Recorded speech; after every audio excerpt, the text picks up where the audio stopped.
YouTube Nation, it has been brought to my attention that one of my favorite YouTubers has been put under a bit of controversy over the past few years. And I have been pretty quiet when it comes to this particular subject because I feel no need to add to the fire. But unfortunately, a lot of my subscribers have brought this to my attention and they want me to talk about it, and I hope to add something to the table. Today, we're going to be discussing whether or not Coverkillernation hair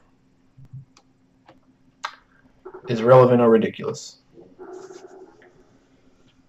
And it seems as though the community has been divided in many ways, by the way. Others of which I will get to in a later video, but I feel like I need to tackle the biggest issue up front. The album reviewing community has grown tremendously over the past 5 years.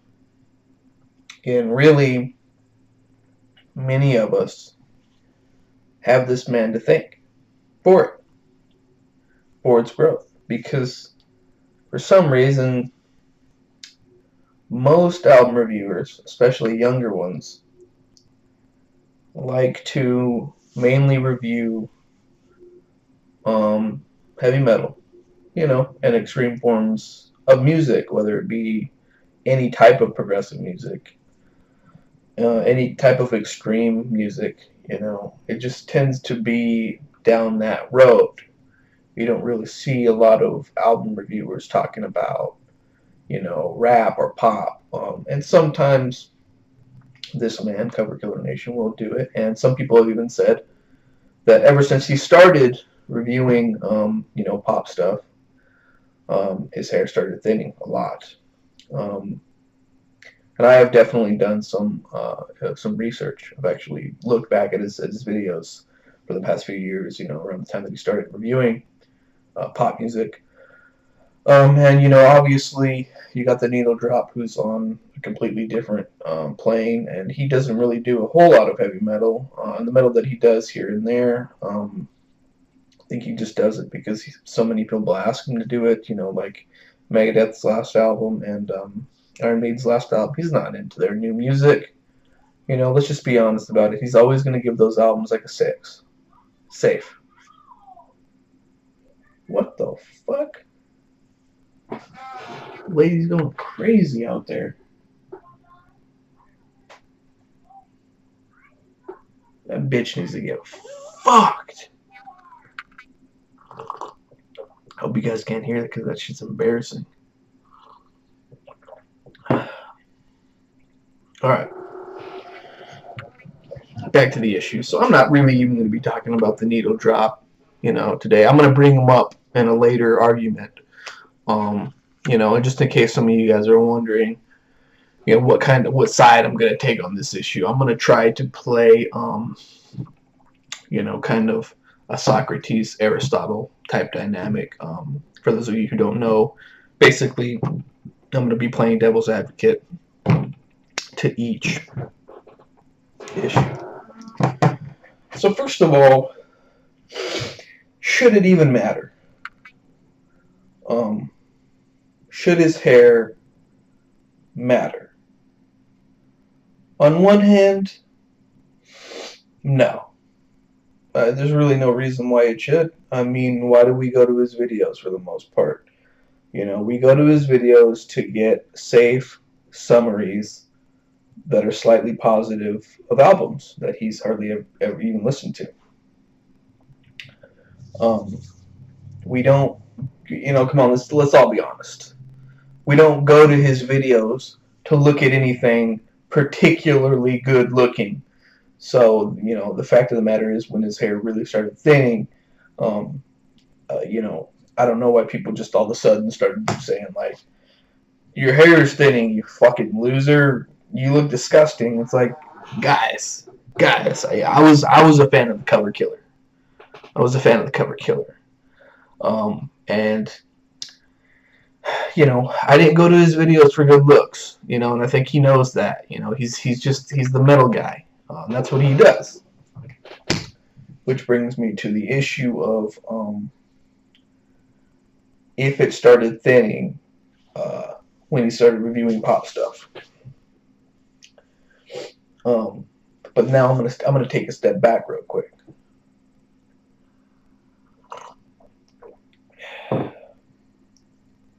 So it shouldn't really matter. That's that point. Shouldn't matter. Because he's ugly anyways. We don't care. On the other hand, it does matter because it's disgusting to look at. Now, I have no problem watching a guy that isn't beautiful talking about some good shit. I'm a big fan of Infidel Amsterdam. He's not the best looking guy in the world, but it doesn't matter. But also, his hair isn't disgusting. And I don't know why he shaved his head bald. It could have been balding, or maybe he just got sick of it. But either way, I liked it. I felt like it was kind of a logical progression. You see a lot of people who have long hair and even beards who will just shave the hair off and it looks fine. And Infidel Amsterdam Jr., a.k.a. Count Blageroth, followed suit, of course, naturally. So, yes, it is disgusting to look at. And he should think a little bit more about his viewers kind of being subjected to looking at something that's perhaps a little bit ridiculous, if I'm going to use the terminology correctly.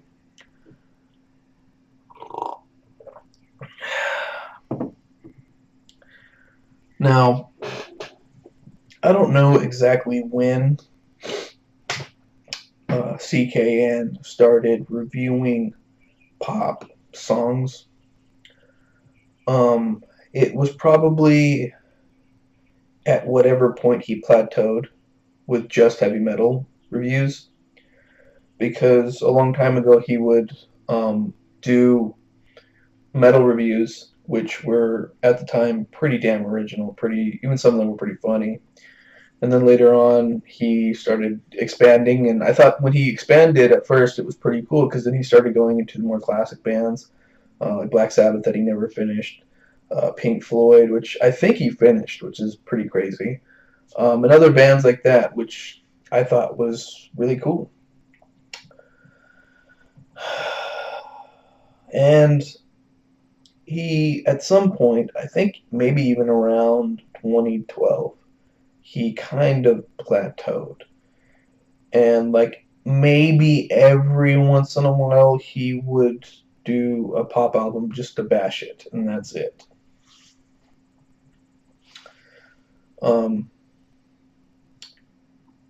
And that was pretty much it. I mean, he pretty much hit a dead end as far as what he did, and on one hand, he could move forward and he could keep doing what he's doing, but maybe he got bored of it. Maybe he just wanted more views, and I'm not gonna sit here and argue against the fact that, like, oh, you're just doing this for views. Like, what the fuck is the point of YouTube at the end of the day? To be honest, we all who are on YouTube, we all want views. That's what it comes down to. Okay, it's like a musician who makes music, and you start doing it for the love of the music, but obviously at some point you're going to want people to listen, and then when you get people to listen, you're going to want more people to listen, And then it kind of goes from your love of the music all the way to your love of people listening. And I think he's gotten to the point to, he had his love and his interest in music and reviewing it, to he'll do fucking anything for views. And there was a period in time when he would be reviewing whatever the hell. I don't even know any of these pop people. Justin Bieber.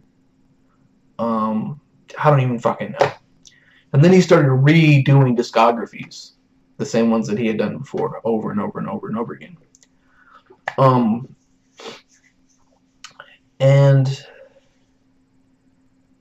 we have now got to the point to which he still kind of reviews metal here and there. And when I say review, I mean like pretty much every metal review he does now is pretty much the same. Sorry, I got a text.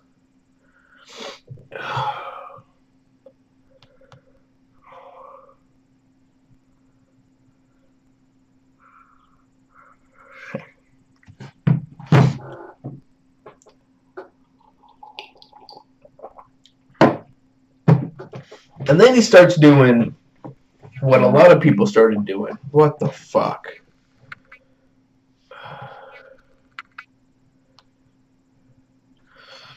What a lot of people started doing, and I actually started seeing a lot in not only mainstream, but heavy metal in particular. Something that I never wanted to do for a couple of reasons, and I'll explain right now. He started doing the rest in peace videos, and a lot of people started doing them, and you know, people would come out and they would say thoughtful things and everything, and I think maybe like 2% of them were genuine, because whenever somebody died, say Lemmy died, a lot of people jumped on it and said how important Lemmy was to them and all this stuff, and I wouldn't do that, man, and it's not because I don't care about Lemmy or anything evil or mean, or it's because I didn't really care about him when he was alive. So what am I going to bring to the table other than coming on camera, you know, in some cases even putting on some tears, you know, in Coverkillernation, trying to be extra poetic, and extra insightful, and then getting views, because you're going to get a lot of views. And what's the number one thing that we see on all of these videos? We never see their face. We never see them just chilling there, rest in peace. It's always some picture of whoever died, RIP, blah, blah, blah, because that's what gets views. And like I said earlier, like I have nothing against somebody who gets views, but there are some ethical lines that probably shouldn't be passed. And if you pass them, you're pretty shallow. And I'm talking about things like the RIP videos. Basically, you're making money off of somebody's death. You know, that's just the way it goes. And it's nothing new. You know, news is done forever. Another thing would be, and it's not really relevant in this case, at least yet. We'll see later on down the line. People using sex to sell. They'll have a picture, some ridiculous picture of a model on the thumbnail, and then you watch the video and it's just some fat ass, some neckbeard, talking the whole time. You know, there's certain ethical lines, and like I said, like that's nothing new. You look at any magazine, any fucking show, sex sells. We all know it. It's unfortunate, but it's true. You know, it's sad, but true. So it is hard to argue against the fact that the two things have been paralleling. Coverkiller seemingly doing more and more videos for views, and his hair thinning more and more. It's almost like a curse or a virus or something. And now I think he's hit the all-time low. He's doing the videos of 5 reasons why fans don't like blah blah blah, and these videos are nothing more than tabloid garbage. That's it. That's pretty much that's the equivalent on the internet, and you see them all over the place. All over the place. There's these videos, 10 reasons, 5 reasons why, blah blah blah. And he puts fairly good videos together because he can. He's been doing it for so long that he's kind of on autopilot now. And he knows he'll get views. And guess what he does? In the thumbnail, you don't see a picture of him. This isn't him and his subscribers discussing a conversation. This is him trying to get more views because he puts a picture of the band. And it looks like the front of a tabloid.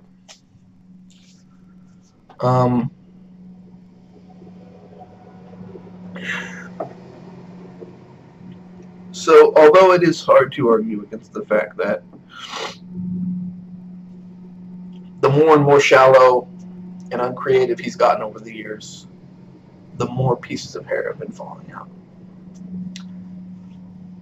And I have tried to reach out to him several times, even on one of his Q&As. And I have tried to kindly ask why he just doesn't shave it. You know, it's not there anymore. Let's be honest. It just doesn't exist anymore. Just take it off. You know, just take it all off. Shave it. I don't think you'll look that bad. I really don't. There's nothing worse than just having hair that's thinning. You know? So, to answer the question, relevant or ridiculous?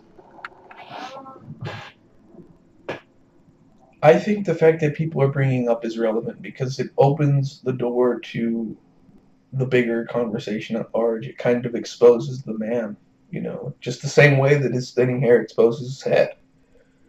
Because people will gather around and will say, what's up with his thinning hair? This is a guy that used to not have thinning hair. And now he does. And then maybe one other person will be like, well, what's up with him doing all these RIP videos and getting a bunch of views off of them? I mean, is he truly genuine? Does he really care about these people? And then somebody would probably be like, well, has he ever even really cared about most of the bands that he's reviewed? Because he just kind of summarizes the band on every review. And he always plays it safe. He doesn't really bash them that much. And then somebody might be like, well, now he's doing these countdowns that are suck ass. They seem not genuine.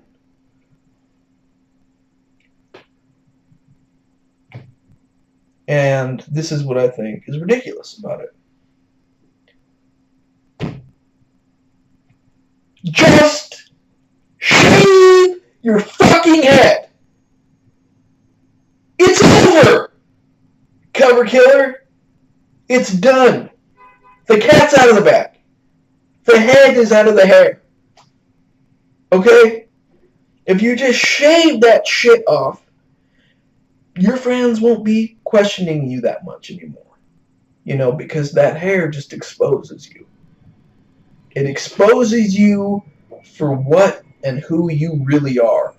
And some of us out here have known it for a long time, but most of your audience, they're eventually going to figure it out. And I know you think that they're dumb. I know it, because most of them are, but they're going to smarten up eventually. They will. They'll see right through that thinning hair. Okay?